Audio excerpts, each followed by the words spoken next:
Selamat pagi Kang Haji. Pada kesempatan pagi ini ada kegiatan workshop di LEG. Kira-kira apa yang perlu disampaikan dengan kegiatan diselenggarakan pada hari ini?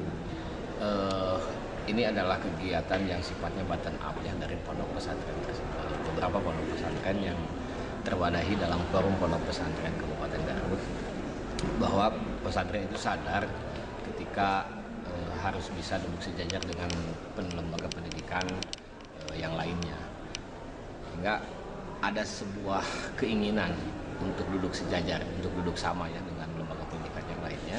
Maka dari itu pondok pesantren dengan melalui acara workshop ini, yaitu pelatihan peningkatan mutu dan tata kelola pondok pesantren menuju pondok pesantren yang profesional dan mandiri, sehingga ke depan pesantren itu lembaga yang bisa diakui dari sisi kurikulum, dari sisi alumnus dan lain sebagainya, itu di masyarakatnya sama lah seperti alumnus lembaga pendidikan yang lainnya. Bentuk daripada peningkatan mutu guru itu sendiri seperti apa tuh Pak Haji? Peningkatan mutu dan tata kelola pondok pesantren, dari tata kelola, dari sisi kurikulum, dari sisi administrasi, dari sisi apapun gitu ya, minimal bisa duduk sejajar dengan lembaga pendidikan yang lain, sehingga pondok pesantren itu adalah di Kementerian Agama juga diakui sebagai garda terdepan dalam pembinaan umat ke daerah. Di samping dari Menteri Keagamaan, yang dilibatkan pada kesempatan pagi hari ini dari dinas mana aja?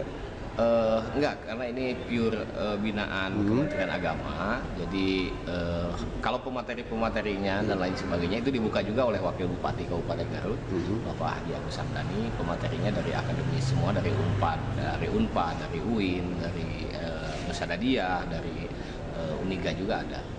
Pasca daripada terselenggaranya kegiatan ini, kira-kira apa yang diharapkan depan? Ya harapannya seperti tadi, bahwa kan kondisi masyarakat hari ini memandang sebelah mata ya dengan alumnus pondok pesantren. Dari sisi itu maka berangkatlah bahwa pondok pesantren yang stigmanya adalah kolot, yang stigmanya adalah kuno, sehingga kan belakangan ini muncul bahwa pondok pesantren itu adalah sarang teroris ya, maksudnya begitu. Jadi untuk menghilangkan stigma itu, mencobalah membuat sebuah gebrakan bahwa pondok pesantren juga sama lah seperti yang lain, ada kurikulumnya, ada yang lain-lainnya gitu. Sehingga stigma-stigma itu kan ke depan itu bisa hilang di masyarakat.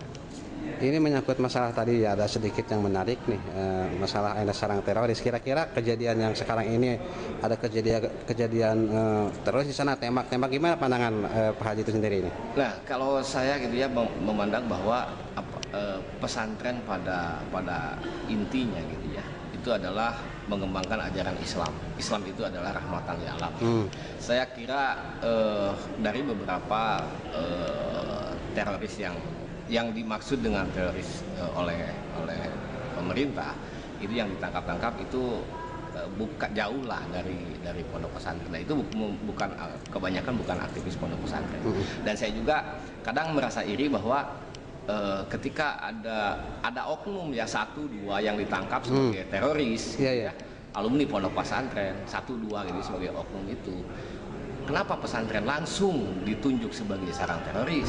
Sementara saya juga boleh ngiri dong, yang korupsi, yang menjadi terpidana dalam korupsi itu adalah kebanyakan alumni perguruan tinggi. Kenapa perguruan tinggi tersebut tidak disebutkan sarang koruptor? Kan? Iya.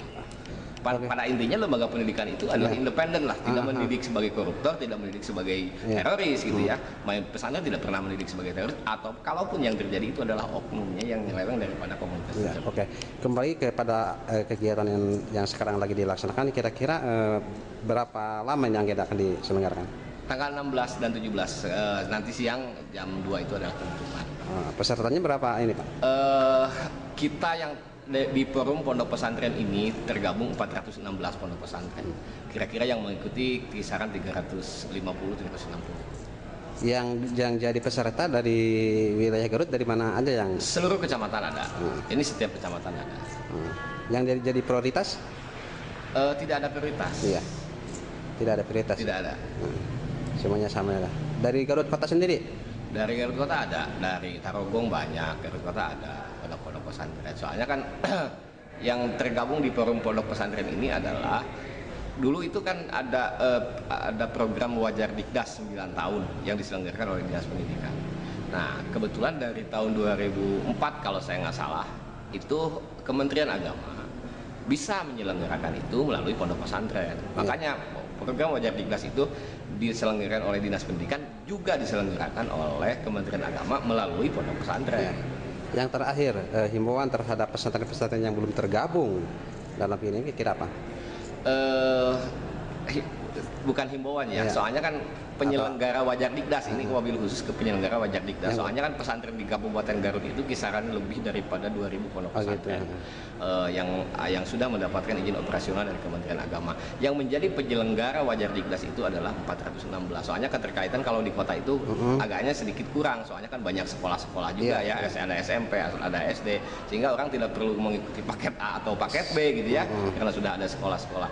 Ini kebanyakan ini adalah dari daerah yang jauh daripada sekolah, sehingga santri-santri tersebut yang tidak tamat SD atau SMP itu bisa mengikuti pelajaran sekolahnya di pesantren tersebut, dan itu tenaga pengajarnya punya lisensi tersendiri dari Kementerian Agama. Jadi dari tidak asal guru gitu ya, misalnya guru matematika, bahasa Indonesia itu semuanya sarjana di pondok pesantren tersebut.